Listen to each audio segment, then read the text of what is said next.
Hey guys, it's Daniel from Stump PPC. So in today's video, I wanted to go over 3 common mistakes that I see advertisers are making. Now, we're kind of reversing this. We're going to look on where people are missing their potential conversions or where they're hindering with their actual conversion potential. Because yes, there's a ton of tips that exist on how to supercharge your ads, and I've touched on a lot of those, but let's talk about some things in your account that may be actually tanking your performance without you knowing it. And so let's put some light to these actual points. When it comes to the first common mistake that I see, it's that many advertisers don't have accurate data input. And what I mean by accurate data input is ensuring that you're actually tracking all the relevant conversions and that the conversion actions are working properly.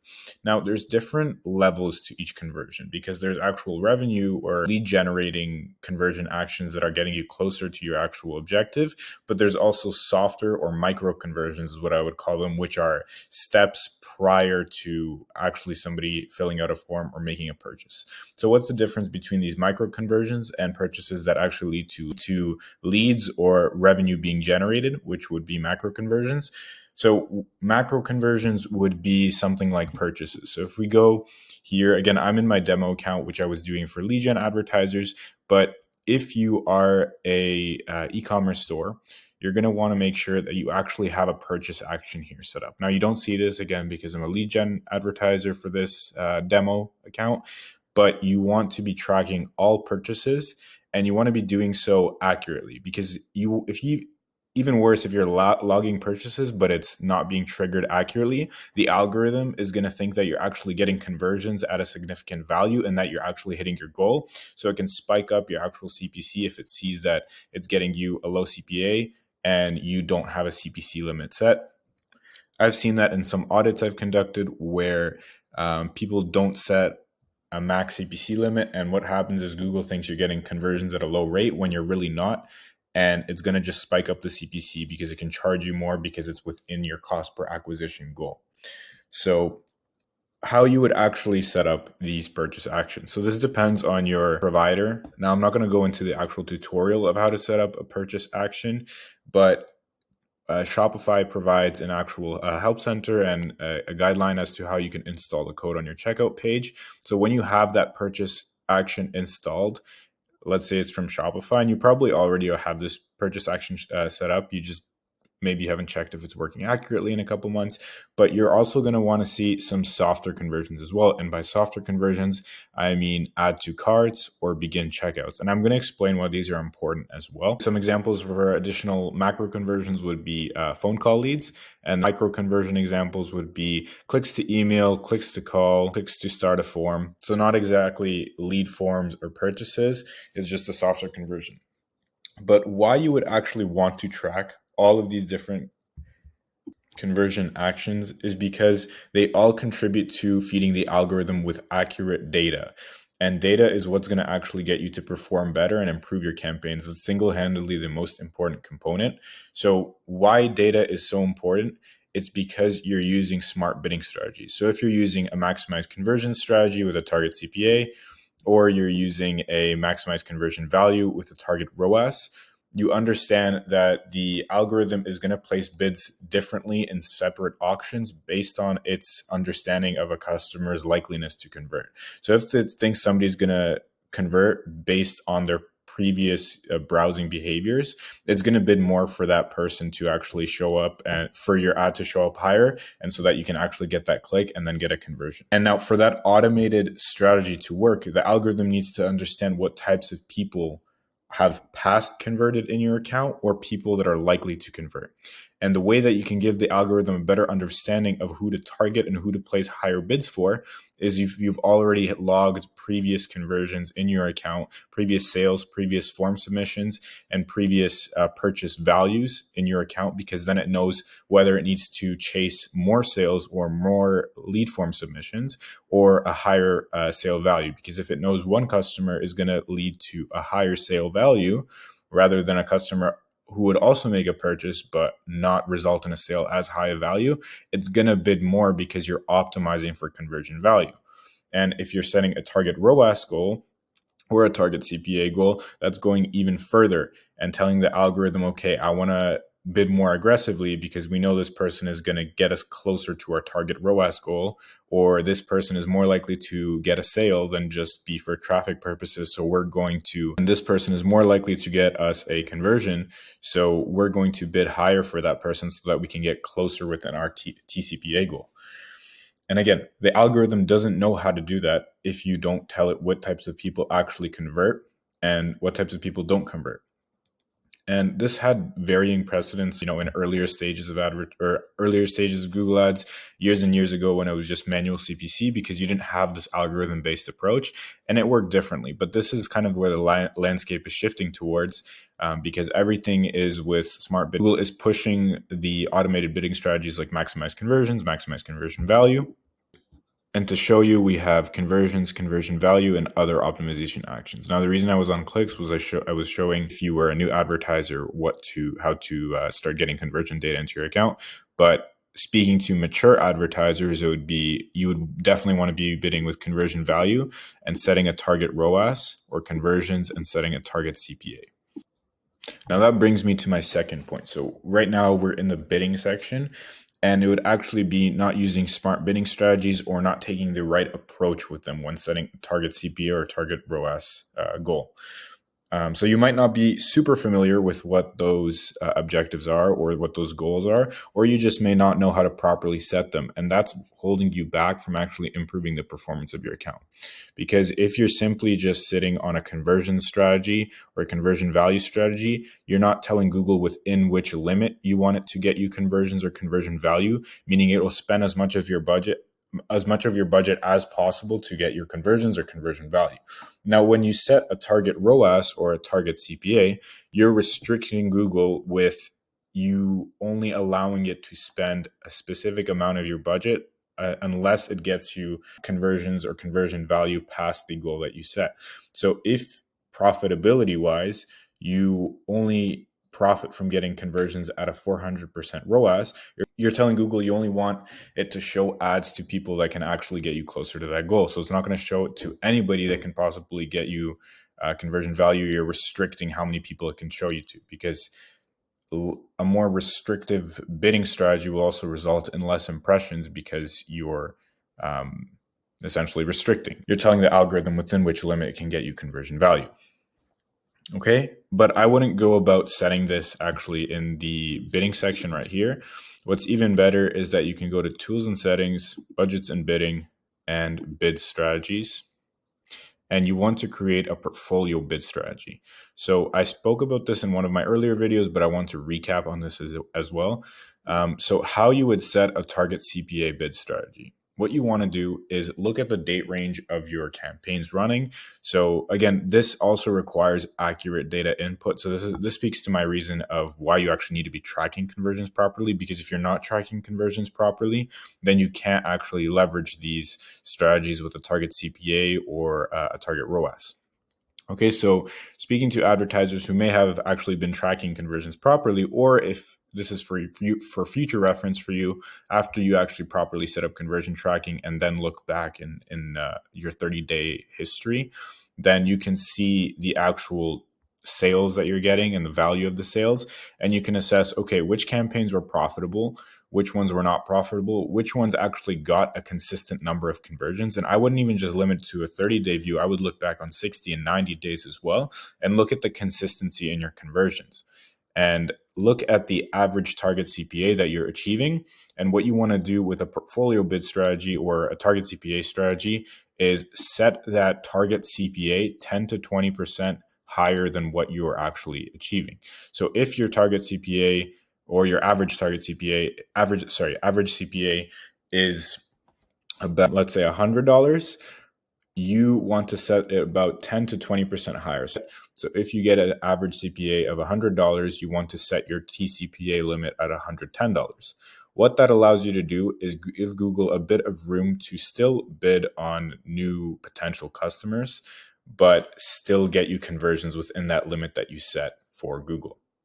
Because if you are more restrictive and only give, say, $70 or $80 CPA, then what you're telling Google is it has to focus on a much narrower audience of people to show the show the ads to.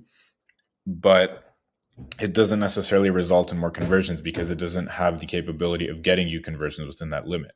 So I would only set a CPA, and again, I would set a CPA not to what you want it to be, but what your account data allows it to be.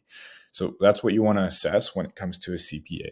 And why I select portfolio bid strategies as well is that you can actually set maximum bid limits, because what you'll see sometimes is it just spends an absurd amount for a click when you don't want to be spending that much.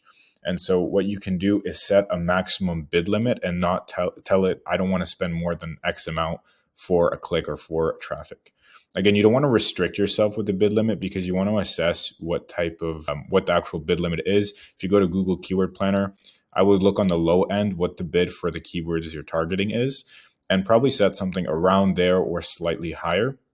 And also assess your traffic. So do you see a drop in impressions when you set this target CPA strategy?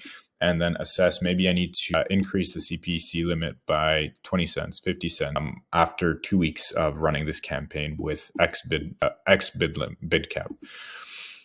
So again, bid limits are a good way to just make sure you don't end up spending $10, $20, $30 per click when it really wasn't relevant. You could have gotten so much more traffic or conversions for that. And it gives you more control as well. And if we go to e-commerce, we want our ROAS goal to be 10 to 20% lower than what we're actually achieving. So if we're currently achieving a 500% ROAS, then we want to set it to around 420 to 450, I would say. And that way you give, again, the algorithm to go after more conversions and conversion value, because you're not being as restrictive as the goal that you actually set. And then what you want to do is you want to check back over the coming weeks and months and see what conversions and at what ROAS you're actually getting conversions. And from there, you can narrow down or increase. You can increase your ROAS goal. So if you see you're consistently getting conversions at a 550% or 600% ROAS, then your campaign is improving in performance. So you can increase that target ROAS from, say, a 420 to 450, maybe from a 520 to 550 if you're getting a consistent 600 or 650.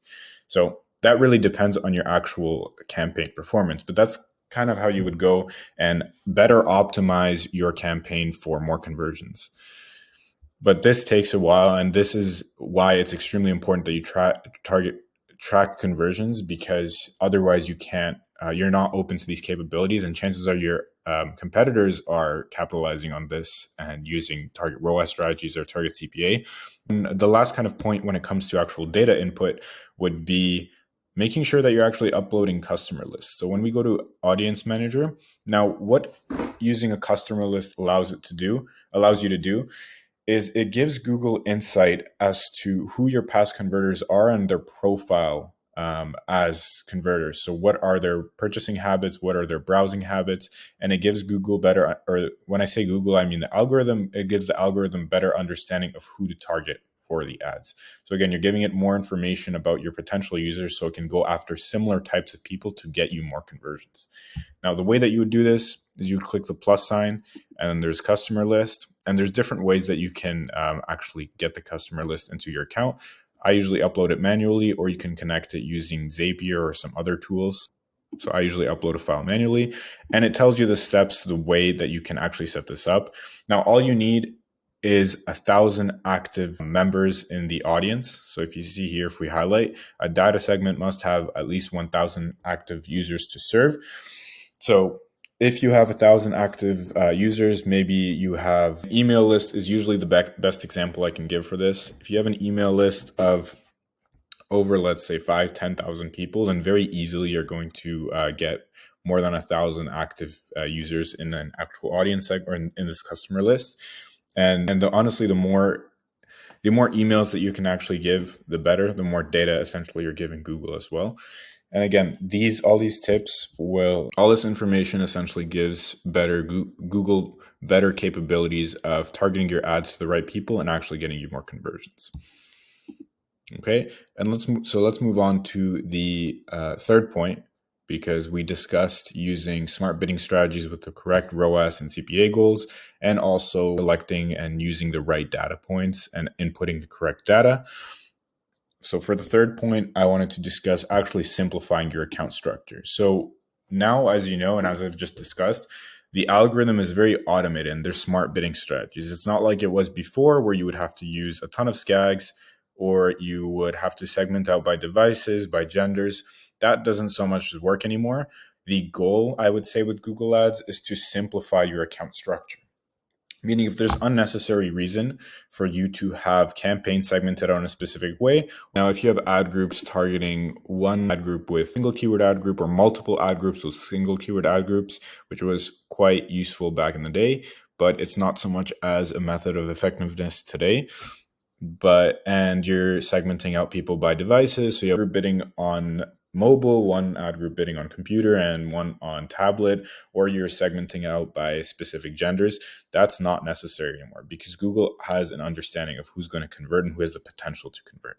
So when you're creating your ad groups, or if you're consolidating your actual ad group data and you have like 10, 15 ad groups, really look at, okay, why do I have these ad groups segmented out this way? Is there a specific reason that these ad groups are segmented a certain way? And is there a way that I can simplify this account structure to fit into 2 ad groups, 3 ad groups? Because you only want to be focusing on the most important high converting ad groups and ensuring that they actually don't compete with each other, and also ensure that they have simplicity in place. Now, I know that's a lot to take into one point, but that's what will lead to actually the best conversion potential. For example, if you have one main service that you're looking to promote, but you have multiple ad groups for it, then consider just segmenting all the relevant keywords into one ad group, desegmenting all the relevant keywords into one ad group, and tailoring it all to a specific landing page, and have a DSA, so a dynamic search ad, pick up on any other landing pages that you're not targeting, or find new potential keywords for you to target as well. Because there's been accounts previously that I've audited where they just have so many ad groups, and many of the ad groups just don't perform well. B, if you don't have enough spend, you can't even get enough traffic to these ad groups, meaning Google can't have enough data about conversions.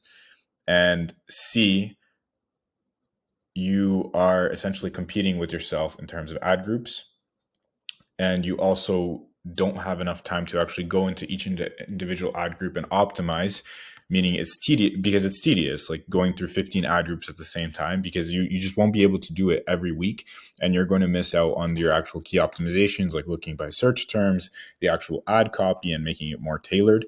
So you really want to think about that as well when you create your campaigns and ad groups. Now, I'm speaking specifically for ad groups here, but my best practice when it comes to ad groups is think about the actual theme behind the ad group. Okay, so let's say right here we have kickboxing. Okay, in this ad group, everything in terms of the keywords, in terms of the ad copy, the images, the videos, and the landing page needs to be tailored to kickboxing, nothing else.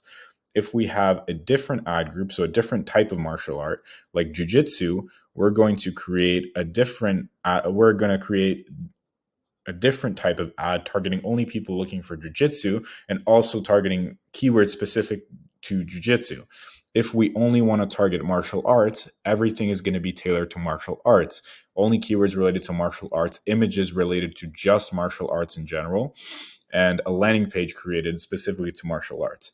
If you have specific ad groups that don't have a reason to be segmented because they're also directing traffic to the same landing page, at that point, you can pretty much just take that ad and copy it over to one of these other ad groups that you have, and just split test the ads and see if it's performing better, because there's no really reason for you to be targeting the same landing page in a different ad group, because those ads essentially are taking people to the same destination. Now, again, maybe the keyword selection is different, but I would consider desegmenting everything into one shared ad group rather than having everything split apart so that you can't even control it. Okay, so I provide a much more in-depth explanation of this in this 8-page text and video document I created. It links to some of my other YouTube videos as well, but also is just a completely written out text document where I talk about the 4 strategic insights that actually supercharge Google Ads, and it's based on my experience running Google Ads for clients. And it's a really thorough document, and I think you'll find it useful. It's basically an expansion on what I discussed here, but I also go more into targeting and keywords and some other strategies as well when using Performance Max, and some kind of secret tips that I don't see many YouTubers or many many advertisers talking about, which can give you an edge on your competitors. So if you want to claim that document, I have a link to that, and you just have to put in your email on the landing page so I can send it to you via email, and then the document's all yours. Okay, so thanks so much for watching, and if you have any questions or comments, just let me know, and I'm happy to help, and I'll see you in the next video.